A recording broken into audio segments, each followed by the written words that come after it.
Assalamualaikum warahmatullahi wabarakatuh.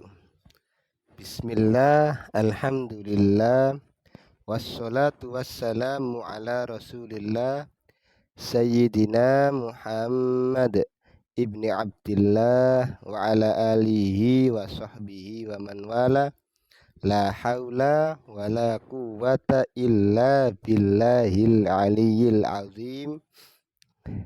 Kali ini saya akan membahas tentang isi kandungan surat Yasin.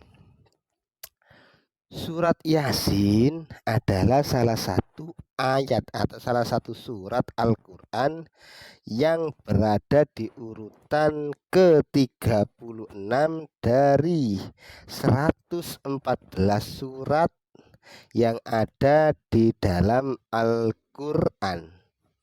Adapun jumlah ayatnya sebanyak 83 ayat. Surat Yasin ini turun di kota Makkah.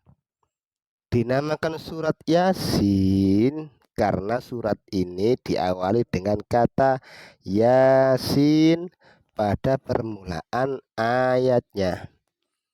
Keagungan surat Yasin adalah surat ini menjadi jantung daripada Al-Quran karena pembahasan yang ada di dalam surat Yasin mencakup sebagian dari isi Al-Quran. Adapun pembahasan yang ada dalam surat Yasin diantaranya yaitu, jadi bagi kaum Nahdiyin yang menjadi tradisi setiap malam Jumat membaca surat Yasin di musola, di langgar atau di masjid, penting membahas atau penting mengetahui kandungan dan isi daripada surat Yasin ini. Karena apa? Untuk lebih memantapkan dan lebih menghayati apa yang dia baca, apa yang mereka baca. Pembahasan yang pertama yaitu surat Yasin membahas 3 pembahasan yang sangat urgen, yakni penting. Yang pertama adalah iman kepada hari kebangkitan dan persaksian.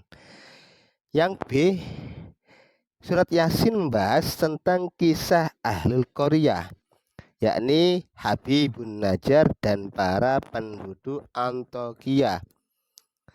Kalau ingin mengetahui kisah Ahlul Qaryah, maka lihat di YouTube ini dengan judul Kisah Habibun Najjar. Gitu saja. Kemudian yang C membahas tentang tanda-tanda kekuasaan dan keesaan Allah Subhanahu wa ta'ala. Yang kedua, surat Yasin ini membahas tentang kekuatan Allah Subhanahu wa ta'ala, yakni yang pertama, Allah Subhanahu wa ta'ala memberikan kehidupan kepada tanaman-tanaman meski berada pada tanah yang sangat tandus.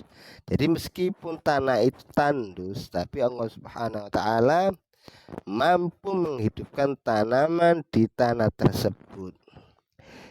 Yang B atau yang kedua yaitu Allah Subhanahu wa ta'ala mampu menjadikan siang menjadi malam, yang pastinya awalnya awalnya terang menjadi gelap gulita.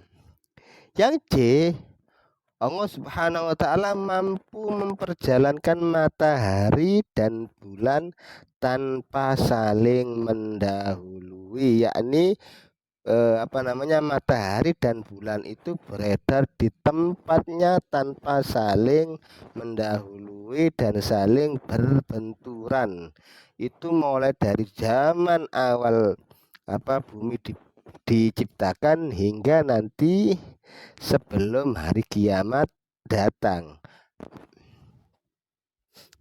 Kemudian yang D, Allah Subhanahu wa ta'ala mampu menyelamatkan Nabi Nuh dan kaumnya dari banjir yang sangat dahsyat yang menenggelamkan seluruh permukaan bumi. Jadi waktu terjadi kebanjiran atau terjadi azab kepada kaumnya Nabi Nuh, seluruh permukaan bumi itu hanyut, seluruh permukaan bumi itu ditutup oleh air. Dalam satu riwayat dikatakan bahwasanya banjir itu selama 1 bulan. Jadi bumi ini banjir selama 1 bulan pada masanya Nabi Nuh. Jadi seluruh permukaan bumi itu tidak kelihatan, yang kelihatan adalah air. Sangat luar biasa.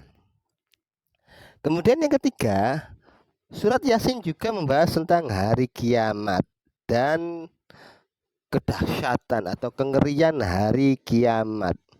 Yang keempat, surat Yasin juga membahas tentang tempat bagi orang yang mendapatkan ridho Allah, yaitu surga.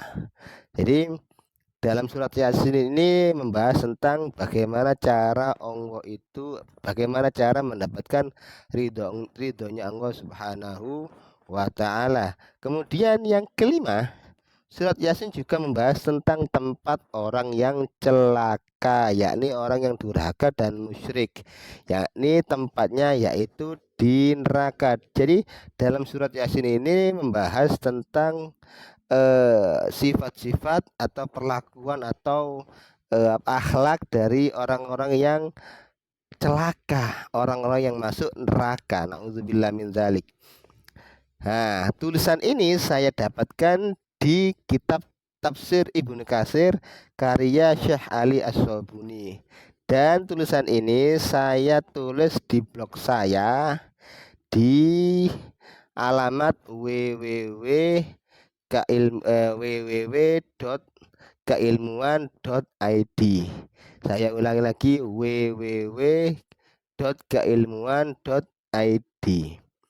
Kalau teman-teman mau mendapatkan ilmu yang bermanfaat tentang ilmu agama, maka kunjungi website tersebut, dan insya Allah di situ terdapat ilmu-ilmu yang sangat bermanfaat, yang rujukannya jelas dan sesuai dengan kitab para ulama, dan pastinya sesuai dengan Al-Quran, Sunnah, dan kias juga pendapat para ulama. Semoga bermanfaat, dan semoga dengan mempelajari isi kandungan surat Yasin ini kita semakin mantap dan semakin menghayati ketika kita membaca surat Yasin, dan semoga kita lebih dari itu, yakni bisa mempelajari dan bisa memahami surat Yasin tersebut. Assalamualaikum warahmatullahi wabarakatuh.